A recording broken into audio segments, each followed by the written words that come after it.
Party's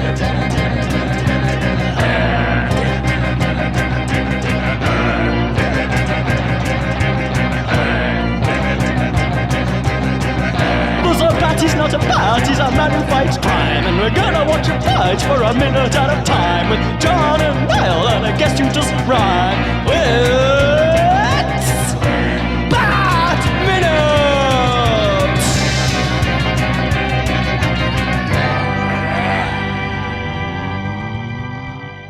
Hello and welcome once again to Bat Minute Returns, the podcast where we conduct ourselves quite nicely through the end credits of Tim Burton's 1992 Batman film, Batman Returns, 1 minute at a time. I am one of the hosts, Niall McGowan.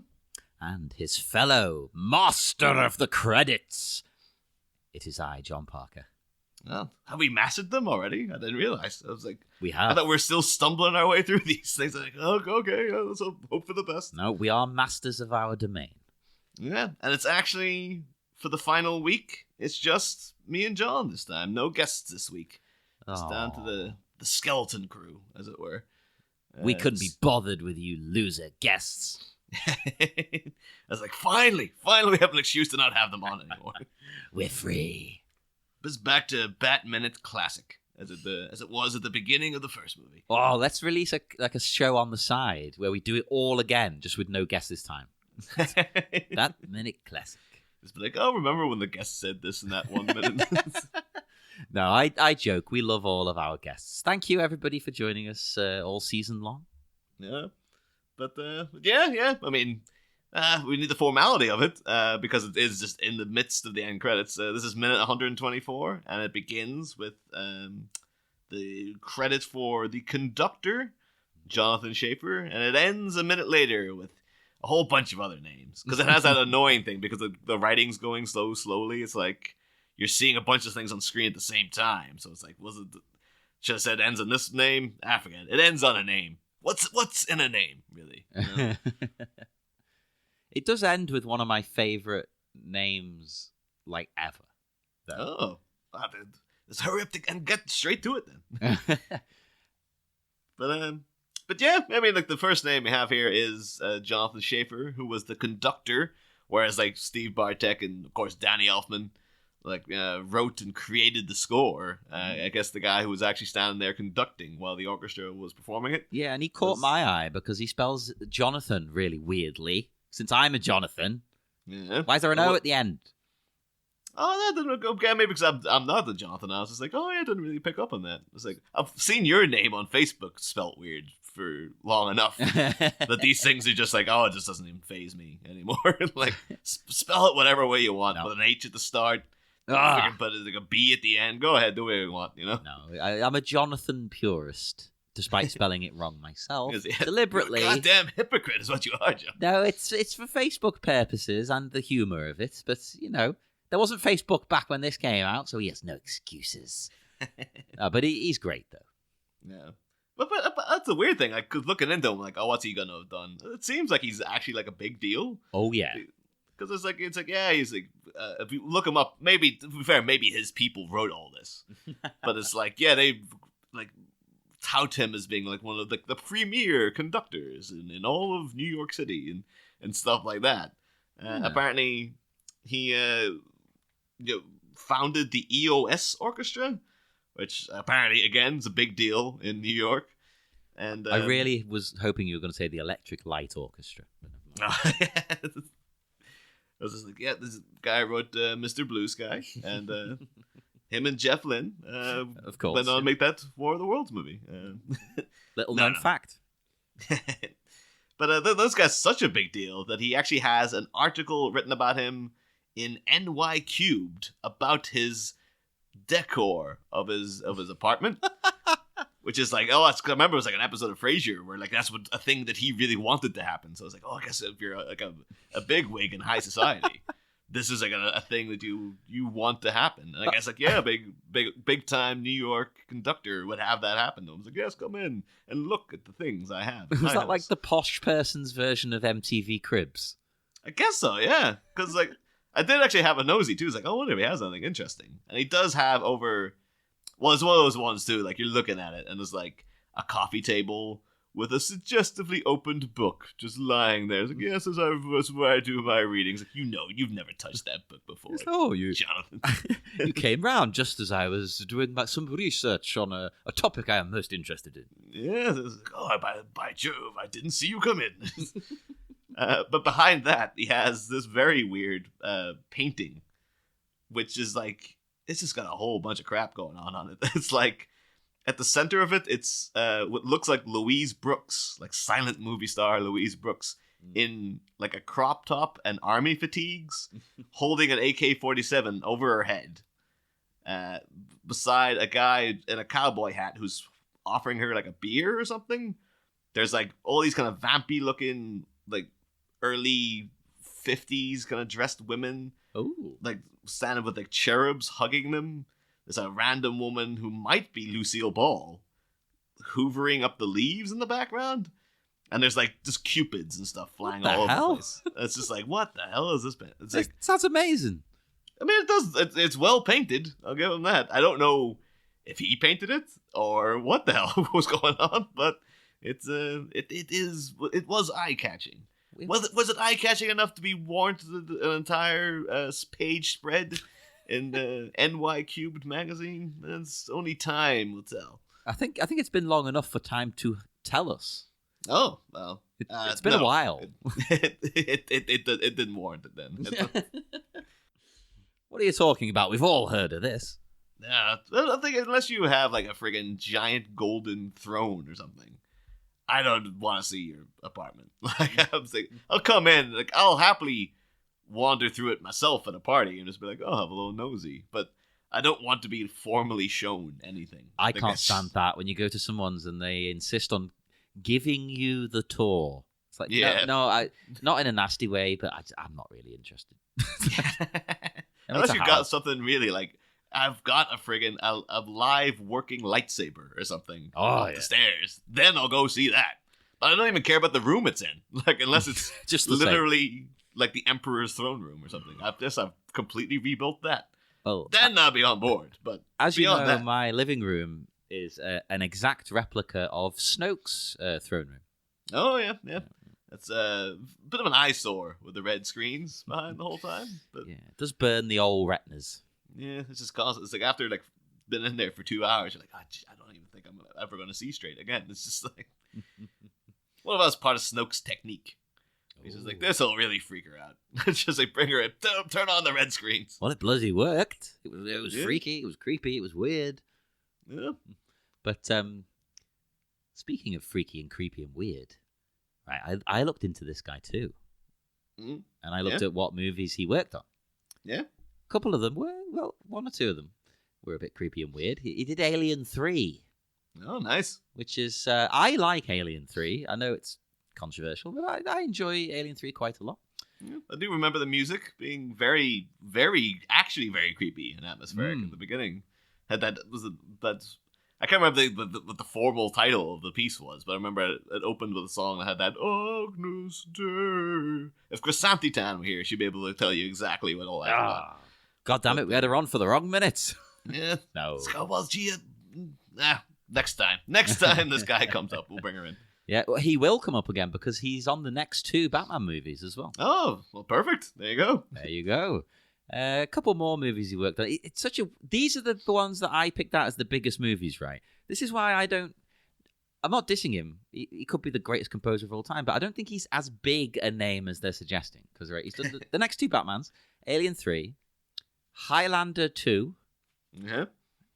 I really hope he was the guy who conducted that version of the William Tell Overture from when Connery's getting his suit fitted, which is just like the greatest thing in any Highlander film. Oh, it's so ridiculous. That's probably... I wouldn't suggest necessarily watching the whole movie, but watch that bit at least. Me, former guest of the show, Gaz Flint, can attest that me and him watched Highlander too. And he had to look up the plot line on Wikipedia as we were watching it, and he still couldn't tell what was happening in the film.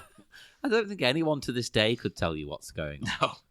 No. But it's worth it just for that one bit of Sean Connery's going to buy a suit. let's spend 10 minutes on that. It probably was just Sean Connery, like, just left the set that day. Like, I need to buy a suit, so we'll follow him. Yeah. This guy, he also did this Public Enemies, the more recent one. Oh, the Michael Mann thing. Yeah. I mean, I don't. It was okay. I don't mind that movie. It was all right. And Michael Collins. Oh, nice. Which I'll be honest, I don't remember the music in Michael Collins. Maybe it was great. I don't know. I can't remember. It's been a couple of years since I've seen it, but I'm fairly certain it would have just been like Danny Boy and things like that playing in the fields of Athenry in the background and stuff. That's the easy way out. Let's be honest. That's what you would do. Oh yeah. It's just like that's what people know. That's what you know. Even like an Irish director like Neil Jordan be like, I'll just give the people what they want. Exactly. Yeah, you're trying to evoke a certain feeling. And make people think of certain things. So yeah, with that kind of movie, you go with the easy options. I think. I looked a little bit into the films he did as well, but the only one that really stuck out to me was a film he made called Zits. Oh, and with an exclamation mark. No, again, all these notes for this next week, no exclamation marks in any of these films. It's devastating. That one's ready-made for one. Yeah, and the thing is too, I was like, oh, I wonder what this is about. It's probably like some teen comedy about. It's like it'd be like Porky's or something like that. That'd be like a real gross out. Oh, it's like kids and they got huge disgusting zits, and it'd be like, oh, they're horny young boys and blah, blah, blah, blah, blah, and something like that. And then the official plotline on IMDb is a group of middle school students start selling fake military plans to the KGB to pay for their music teacher's eye operation. Oh, which is a plot line. I'll give you that. Okay, unexpected. I don't know why it's called Zits. Maybe we should look into it sometime to see if there's anything. Nothing. No one of note is in it, and it doesn't seem to be all that big a deal. But well, Zits Minute coming 2020. Yeah, Min Zits. Oh, now we have to do it. Yeah, and then we've got other people here.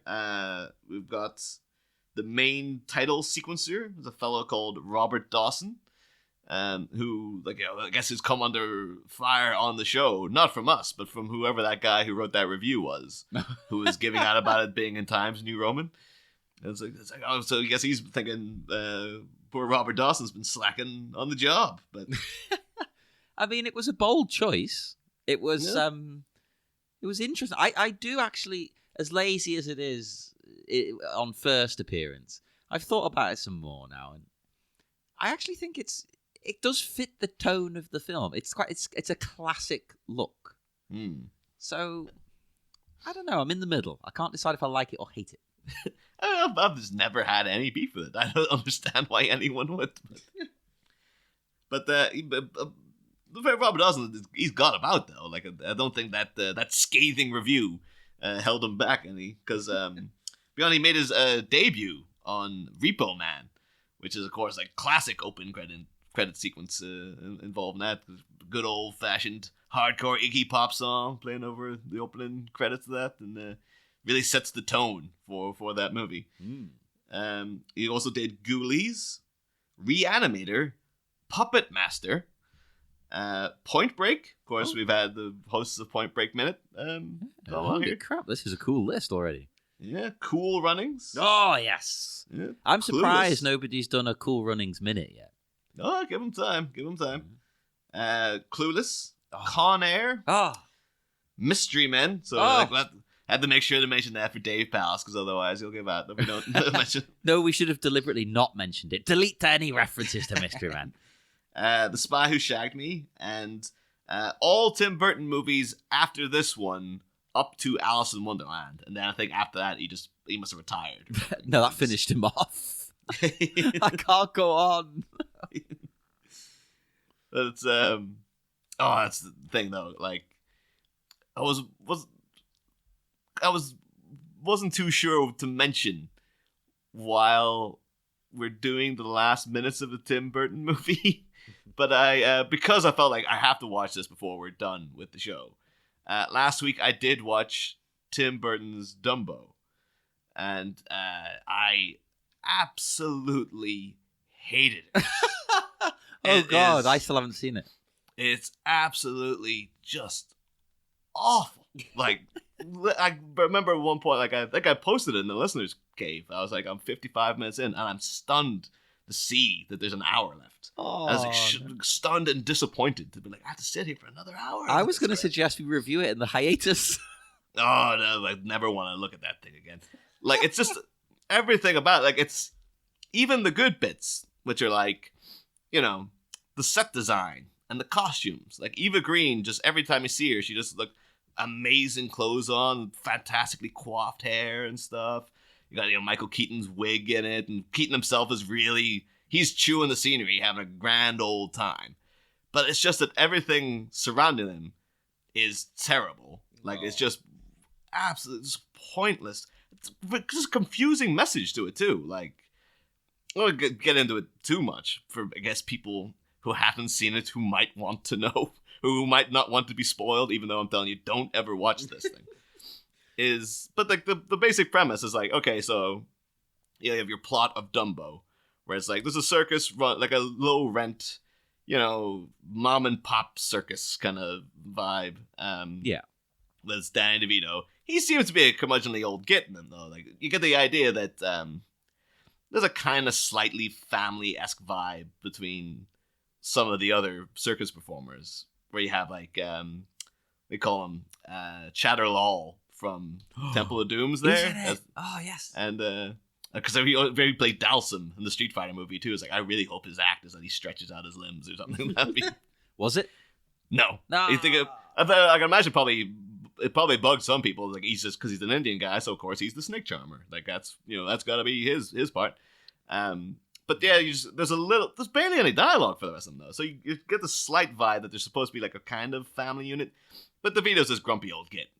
And then, so Dumbo is born, and it's the cutest elephant you've ever seen. Aww. But DeVito's instant attitude is, I've been ripped off because I bought this pregnant elephant. I've got this deformed freak elephant, even though it's unbearably cute. I want rid of it. I can't stand this thing. It's going to lose me money. Even though it could make a fortune off it, really. Yeah.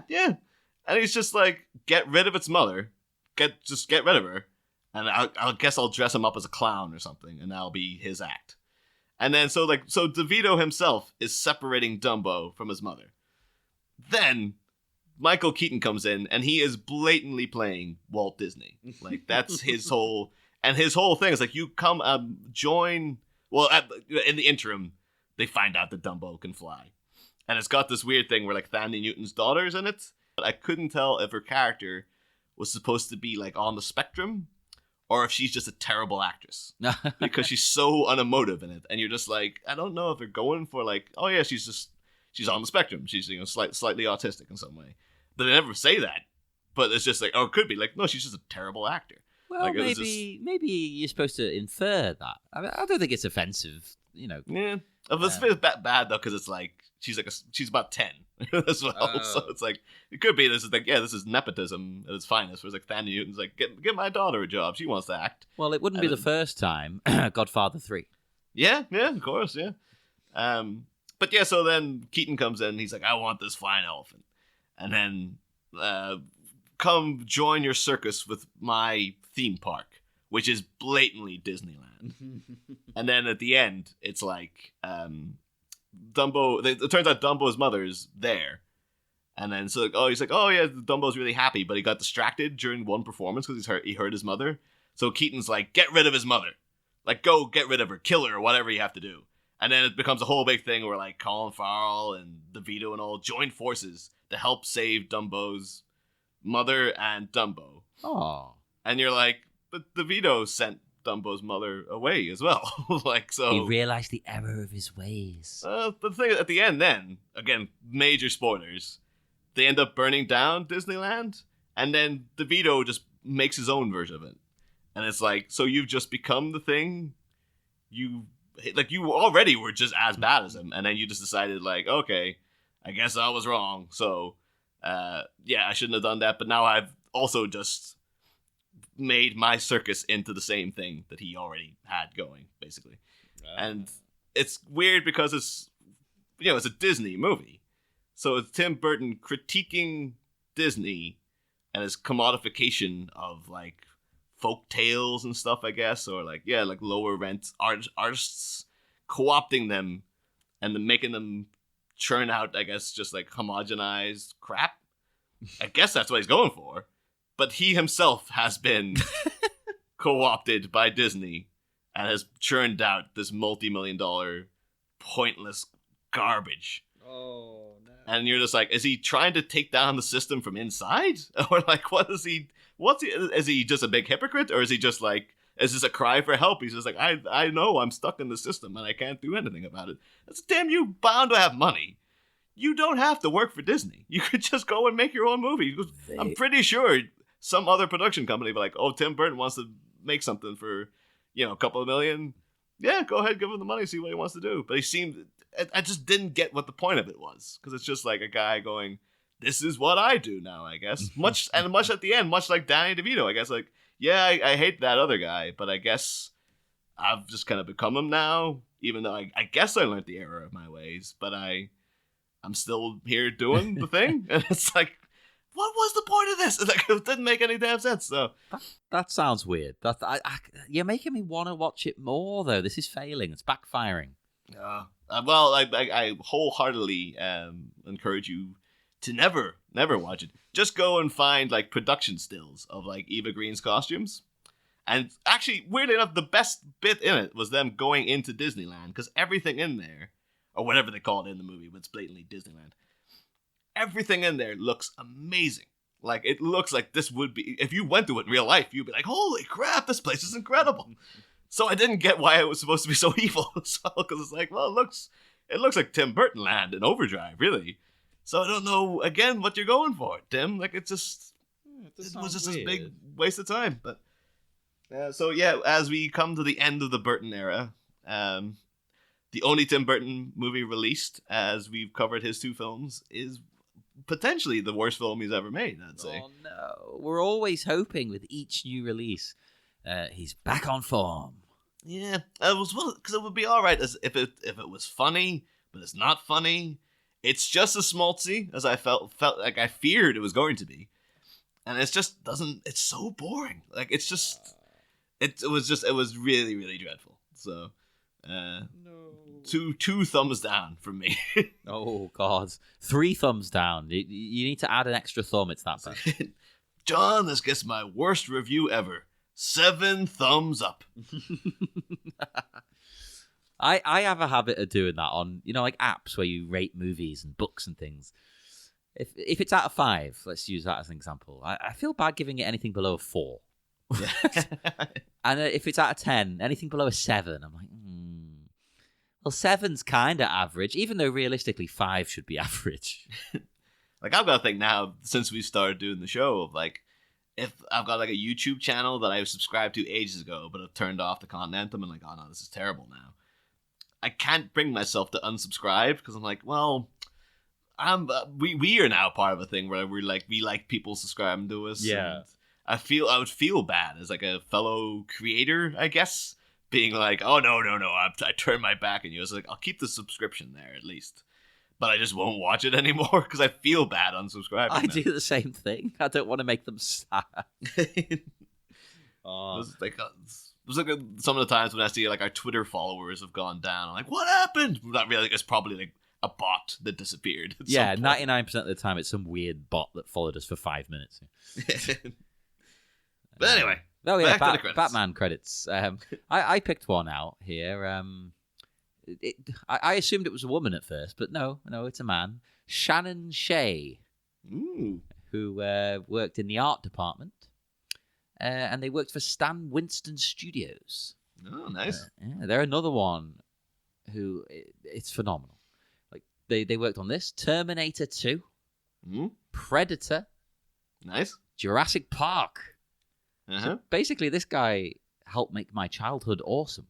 Yeah. So thank you very much. He also weirdly worked on Drag Me to Hell, which I have no opinion about. Oh, I really like Drag Me to Hell. Look at, well, I've not seen it. It's not my kind. I'm not big. I don't like Evil Dead. So. No. I just remember it got people I know who didn't like it at the time were confused because it's got a real, like Evil Dead, or Evil Dead 2 onwards specifically. it's got that Sam Raimi like humor about it. So it's like a gross out horror movie, but it's also a comedy basically as well. And they were like, I thought this was like a dead serious horror movie. It was more funny than anything. It's like, yeah, it's supposed to be. Like, that was intentional. Well, I figured that's what you're getting with him, usually. Yeah. I think that maybe people just didn't know going in. But I was actually confused because I saw the other day that film Brightburn. Oh, yeah. Which is, it's the premise is, what if Superman was evil? Like, what if the alien crashed on Earth, was raised by a Kansas couple, but instead of like them instilling him with good moral values, he just went evil. And it's like, oh, that's a pretty good idea. And the thing is, it's if you Google it, at the time I did anyway, it got quite sniffy reviews, and one of the reviews was like, this superhero movie relies too much on horror and gore, and it's like, it's a horror film. Yeah, isn't the superhero element like the side sort of story almost? Yeah. Well, it's not even, it's the main plot, but it's just like, this is a horror movie. Yeah, but that's not what it's about. That's not the point of it. Yeah. It's not the actual origins of a supervillain. It's more like, this is a horror movie using the Superman origin story, basically. Yeah. The thing is, I really enjoyed the film too. Mostly, and I know it's not your type of thing, John, but it's mostly because it was like, once it gets to like the gory deaths and stuff, because they don't skimp. Like there's like, proper close-ups of shards of glass going in people's eyes and stuff. And I'm a gore hound, so I was just like, oh, I love this. Like, I was 100% for all that. But then again, last night as of recording, I watched Hereditary. Oh yeah. I did not expect someone's head to come off. Oh yeah, that one is a genuine like. I think I've seen that in the cinema. I remember like most of the theater audibly gasping. It was like, oh, you thought the heading was bad. Let's show you that head covered in insects. Yeah. 10 minutes later, you're like, holy crap, you ain't holding back. It does have an important plot point at the end. I won't spoil it for people. You've probably all seen it though. But it is important in a way that you see the head, and the head, it comes into play later. That's all I'm going to say. So I kind of got over the fact it was a bit gross, and the shock of it, like, because it was so unexpected. Yeah. It was like the first time I watched Under the Skin and that guy imploded. It was the same reaction from me, like, what? Yeah, but Hereditary is chocked full of headed goodness. I believe it was the official tagline. Oh, yes, absolutely. I think if it wasn't that good, it's like, now it's just like, oh, it was a wasted opportunity. We should have had that. It's like chocked full of headed goodness. ... Apu Nahasapia Pedalon. That was the quote they took it from. But oh well. Who else have we got here? I did see the special visual effects were done by something called Boss Film Studios. And I was instantly, because I've lived in Liverpool for 13 years now. I was like, is it a Scouse company? Like, I did the same thing. Films, I wrote on my notes, House Scouse. House Scouse. Yes, and they... House Scouse, brown louse. No. Yeah. I liked how they worked. It said special visual effects in VistaVision. Ooh. So it gave me a little bit of research to do that ended up being uninteresting. Because I wanted to know, what is VistaVision? And I looked into it, and it turns out VistaVision is a higher resolution widescreen variant of the 35mm motion picture film format. Ooh. Yeah, Paramount made it in 54. And to cut a long story short, VistaVision was like a testing ground for cinematography ideas that then evolved into 70mm IMAX and Omnimax.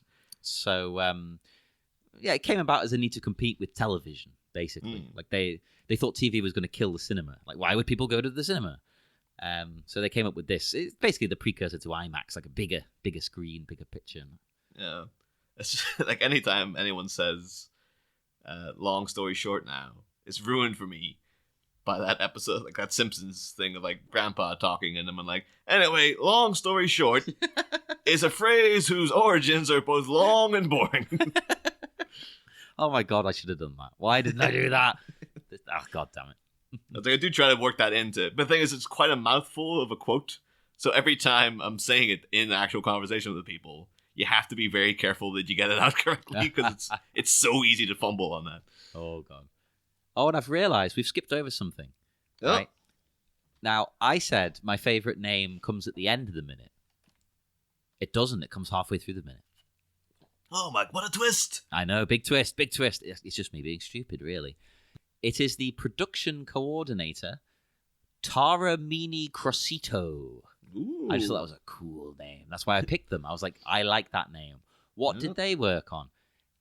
Very similar to someone else who we've talked about. They worked on Jurassic Park and Terminator 2. So I think there's like a little team of these people sticking together. She did also have a hand in the Inspector Gadget movie, unfortunately.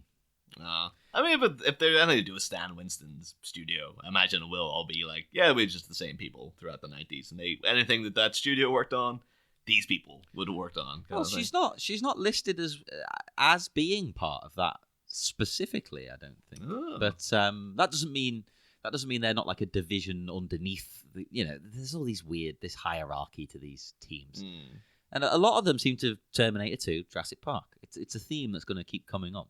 Yeah. And actually, I mentioned Inspector Gadget. I always forget that Americans know what that is, right? Because in my head, it's English, but it's not. It's not at all. Like it's very like. I suppose, yeah, police inspector is a thing. It's more of an English kind of phrase to call someone a police inspector. And he dresses like quite fancy, quite nice. It was very like a cheesy Englishman in his nice coat. And he's a bit bumbling. He's a bit of a buffoon. You could make it English easily. Yeah, that's they must be working on another Inspector Gadget by now. Like, it seems like it's been too long. But it's like it's one of those IPs. It's like everyone knows Inspector Gadget. Can you make a movie out of it? Not really, but we'll keep trying. I think they should try again. I think it's deserving of a reboot. It's been long enough. It's far enough removed, and it's not like people enjoyed it and liked it, but it's not like beloved like Transformers. It's a very separate kind of thing. So I think it's ripe for the remake treatment. Well, speaking of kind of in Transformers, because I've heard that apparently they're trying to do a big budget movie version of the $6 Million Man, which is essentially Inspector Gadget done seriously. But I know Mark Wahlberg's attached, and it's just like, you could just tweak it. Make Mark Wahlberg Inspector Gadget. Yes. Like instantly got my ass in the seat to see that.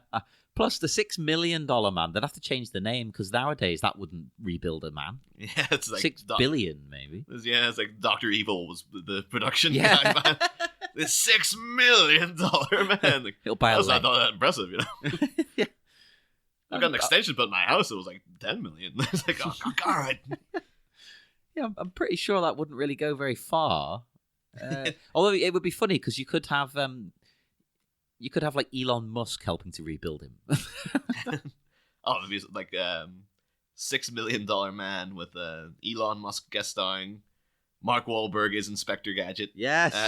And Grimes is just been brought in to bring in this like ethereal techno pop soundtrack on top of it. This is the most perfect project. Screw the next season of this. We're going to spend the next couple of years making that. Yep, this is going to be just day-by-day reports of me and John from set talking about how well this is all going, because there's no doubt that they'll say yes to it. So I hope you know we now need to put out an episode of this show pretending that it's actually going ahead and we are on set in the midst of production. Yeah, the $6 million Inspector Gadget. Oh my god, yes, I am there for it. Just think of some other people. I've got another one here. I have Gary Waller. I'm not sure you pronounce that. Now it says the director of photography / miniatures. Now I'm not sure if this means like he's the DP solely in the realm of miniatures. Because it might well be, because they probably would have done. The DP would be before this point. Yeah. We probably mentioned the other DP. I guess maybe there was like going through the zoo, but then we've seen behind the scenes photos where like they weren't miniatures. It was a proper big thing. So there are some, and I imagine if you're utilizing them, you probably want someone who like specializes in that. It's not the same as shooting people. So that makes perfect sense to me. And this guy, yeah, again, like the crew on this movie, they've worked on such amazing things. Because he's worked on Return of the Jedi, my favorite movie of all time, Ghostbusters, Raiders of the Lost Ark, Mars Attacks, maybe a special episode on that coming soon, Die Hard, E.T. He's a god, this man. Yeah. Oh, for some reason, the way you ended that, I thought there was going to be more. No, well, there is more, but I don't want to just sit listing movies. Yeah. But, every one of them is just unbelievable. Yeah. And a lot of them, of course, are, they rely on quite a lot of miniatures, especially like Jedi and things. Oh, yeah, for sure. Yeah, the guy's doing good work. Well, the other names that popped out to me was lead model maker Mike Joyce. I was like, Mike Joyce, the drummer for the Smiths. Oh my God, what a departure for him. They broke up in 87, became a lead model maker for Batman Returns, but a mere 5 years later. He's that damn good. Mike Joyce now, he's kind of had because of the downfall in the public eye of Morrissey, Mike Joyce is going through a real honeymoon with people now. Everyone's like, oh, we love Mike Joyce again. People hated him for a while for being right. It was weird. How dare he? It was like, yeah, he took Morrissey to court, and Morrissey really resented it. But if you look at their complaints in court, it's like, oh, this is all perfectly legitimate. Yeah, you should have more shares of the band and stuff. It's everything about this is like, oh no, Mike Joyce actually seems like a pretty nice guy now. But and a fantastic model maker. Yeah, of course. But yeah, Mike Joyce worked on Gremlins, the original Terminator, Stephen King's It. So I guess he would have done that weird stop motion. I was a bit in that where friggin' Tim Curry's Pennywise jumps up midair and turns into a really creepy stop motion thing. Ooh. And goes down this drain and stuff. It's like, oh, it's one of those things where it's it's not convincing looking in the film, but it's so kind of cool looking that you're like, I don't care. I like it as a piece of stop motion animation. Plus, I think with the nature of Pennywise, it can be possibly creepier if it doesn't look natural. Yeah. Because he is an otherworldly, supernatural, weird being. If it looks slightly off, that might actually be worse. Yeah. But it's he also worked on In the Army Now, which is of course the acclaimed comedy starring Pauly Shore and Dana was it Dana Carvey? Yes, Dana Carvey and Laurie Petty too. Oh, that's a weird movie. I did see a thing just earlier today as well. Actually, someone saying someday they're going to make a Richard Simmons biopic and Pauly Shore is going to win an Oscar, and just a picture of those two men together. And it's like, holy crap, yeah, Pauly Shore does look exactly like Richard Simmons nowadays. Off the top of my head, I suppose he does. Yeah, I'll have to see this. The thing is, he is due a comeback. It's kind of Is he, though? That's one of these things now. So people have hated him for so long. When will Pauly Shore be able to claw? It could be the reason he's not clawed his way back and given some kind of Oscar-worthy performance is because he always was just terrible. Yes. There's no hidden talent underneath it. It's just... No, this guy somehow, by sheer chance, got famous. Hey, it happens. So, are you suggesting though that you want to see him in a Tarantino flick? Hey, if anyone's gonna do it, I guess it would be Quentin Tarantino. He will hey, you know what? I've actually at the last minute I've cast Pauly Shore as Charles Manson for Yes. Once Upon a Time in Hollywood. Now that would interest me because most of the rest of it doesn't sound interesting. Yeah, it's about the two most hated men in America. One playing the other, Charles Manson being played by Pauly Shore. You're equating Pauly Shore to Charles Manson. Yeah, that's about the same level of hate. Yeah, totally. Similar body of work. But yeah, look, that's pretty much I've got a couple other names here, but it is all just these people they worked on it's usually a lot of them at the same movies. I guess it is just yeah. You just if you had an in Hollywood, if you did a good job in one thing, you got hired for the next big thing that was coming down the pipe. So yeah, I mean, there's loads more names. I don't really want to go through all of them. That would be insane, and you'd all be bored. I'll add one thing to Mike Joyce though, because I had a little tiny bit. Now just so everybody's aware, right? He's new to the Batman team, but he sticks around for the next one. Mm. which is probably why you're going to notice that Forever still looks pretty damn decent. Whereas Batman and Robin, in a lot of ways, doesn't. Yeah. Not always. Some stuff's cool. Don't get me wrong. But it's not quite as good. And he also was a miniatures supervisor on Team America, Oh. which is all goddamn models. Yeah, it's work cut out for you there. Hell yeah! And he, at the start of his career, one of his first work was one of his first jobs was working on Star Trek: The Motion Picture. Oh. Which is something I will defend to my dying day. I love If that movie. It's a proper sci-fi movie. If he was the guy who made that friggin' model of the Enterprise, I guess he was like, oh, you need to get the longest shot showing the ship. Just like, no, keep it running. Keep it, no. I know we've seen the ship. Keep the shot running. You've got to put it in the context of the time, though, right? Like, I love that shot anyway, but think about it in the time. People haven't seen the Enterprise for ages. Yeah, that's This still is too like long. reintroduction to this work of wonder that people have grown up with. Nah, still too long. Too long. I enjoy the slow pace of that film. I think it's great. I don't really like the third one, but we'll go there another time. There already is a Star Trek minute, so go and listen to that, people. So I do like the third one. So it's like, oh, we're gonna have to go over there and have this barge into their studios. So it's like, all right, nerds, we're breaking this down. Nerds. And they're like, we're already on the fourth movie, guys. Like, oh, shut up. Let me tell you why Search for Spock's pretty good. We'll go through each movie. We'll just have a list of notes, right? Number 1. But yeah, I think I'm good to go for this episode. Yes, same here. So we can't do our normal sign off. There's no guest. Yeah. Oh my god. Is there anything you want to plug, John, while we're here? Anything I want to plug? Oh my word. Okay. Each day this week we're gonna plug something. You can edit out the long pauses and silences while I come up with something. I would like to be a big wrestling mark, as the term is, and plug All Elite Wrestling, because they've had their show recently, their pay-per-view, which was fantastic, and Dean Ambrose debuted as John Moxley, having left the WWE. So I just want to promote AEW because it's fantastic and wonderful and cool. And after even one show, they're great. So go watch that. Yeah, fair enough. I think if I have anything I can plug as well. I did just finish reading the other week a great book called Daisy Jones and the Six, which is the fictionalized account of a rock band in the 70s creating within the world of that book, like the greatest album that ever was made, basically. Oh. And the tumultuous tidings around the creation of that album.